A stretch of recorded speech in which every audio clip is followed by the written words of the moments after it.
Assalamualaikum warahmatullahi wabarakatuh. Waalaikumsalam warahmatullahi wabarakatuh. Selamat pagi Pak Fikri dan teman-teman semuanya. Bimbingan saya di sini, saya akan mempresentasikan diskusi kelompok kami yang berjudul Teknologi Multimedia dalam Pembelajaran Grafis dalam Multimedia. Sebelumnya, perkenalkan anggota kelompok kami. Saya Pinggati sebagai moderator sekaligus pemateri kedua, Varian Fadil Koka sebagai pemateri pertama. Baik, langsung saja materi pertama akan disampaikan oleh Varian Fadil Koka. Materi pertama adalah pengertian dari grafik. Istilah grafik berasal dari kata grafikos dari bahasa Yunani yang artinya melukis atau menggambarkan garis-garis. Juga mendefinisikan grafik sebagai seni atau ilmu menggambar, terutama diartikan untuk menggambar mekanik.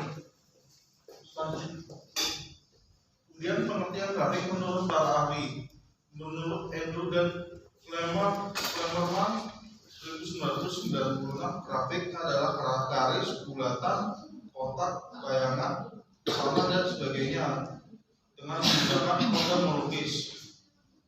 Menurut Newby et al. 2006, grafis sering digunakan dalam suatu multimedia interaktif karena grafik merupakan salah satu media visual yang dapat menjadikan suatu proses pembelajaran menjadi lebih bermakna.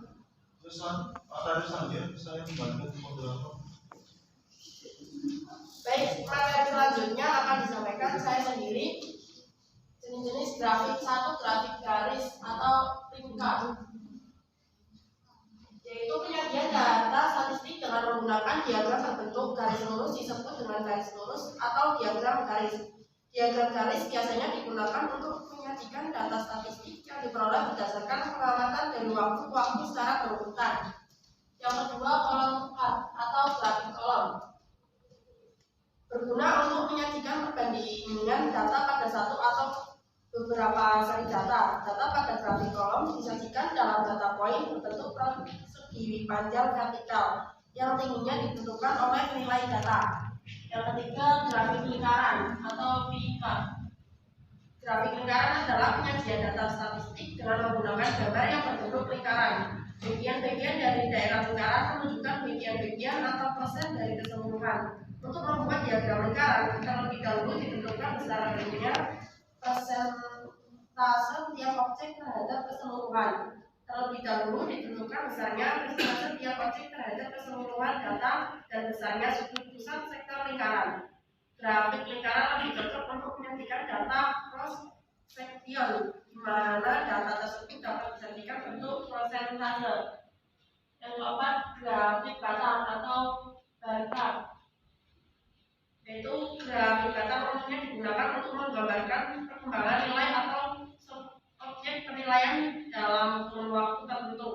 Diagram batang menunjukkan keterangan-keterangan dengan batang-batang tegak atau mendatar dan sama lebar dengan batang-batang terpisah.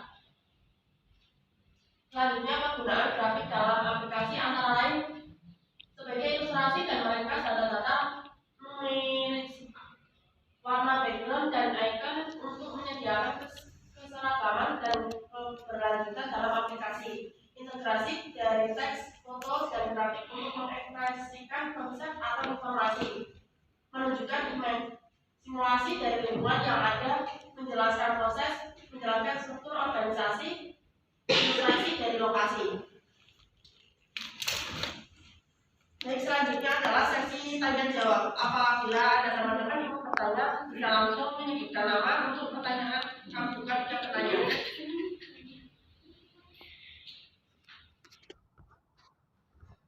Baik, Mbak Danita.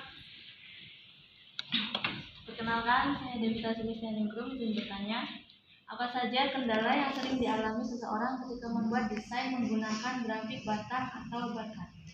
Terima kasih.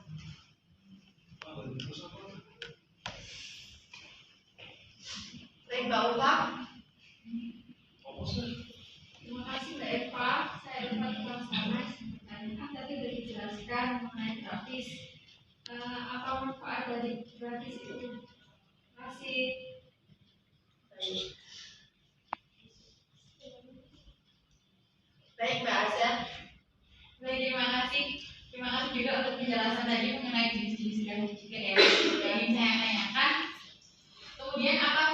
grafik itu untuk desain multimedia interaktif.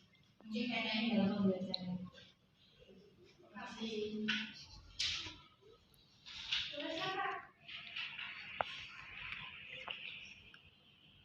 Pertanyaan dari Mbak Ufa akan dijawab oleh Mas Varian Tabiutopan. Baik, saya akan menjawab pertanyaan dari Mbak Ufa mengenai manfaat grafis di dunia pendidikan. Ia membantu peserta didik dalam pemahaman materi pada saat pembelajaran dan dalam menumbuhkan minat pada saat pembelajaran. Baik, Mbak Ufa. Bisa dipahami, terima kasih.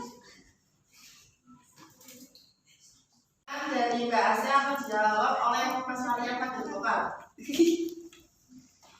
Saya akan menjawab pertanyaan dari Mbak Asya mengenai fungsi dari grafis. Penggunaan grafis dalam multimedia pembelajaran interaktif, fungsi utama grafis yaitu teknik untuk memberikan gambaran yang lebih jelas melalui tampilan visual. Keberadaan grafis dalam program MTI dapat menjadi media pemusatan perhatian sekaligus sebagai daya tarik. Bahasa Bisa, terima kasih. Saya menjawab pertanyaan dari Mbak Devita.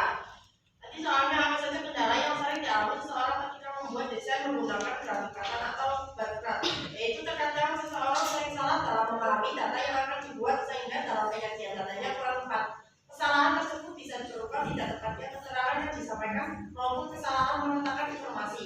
Kesalahan yang teridentifikasi tersebut mungkin terlihat sederhana, namun berimplikasi pada penyampaian informasi.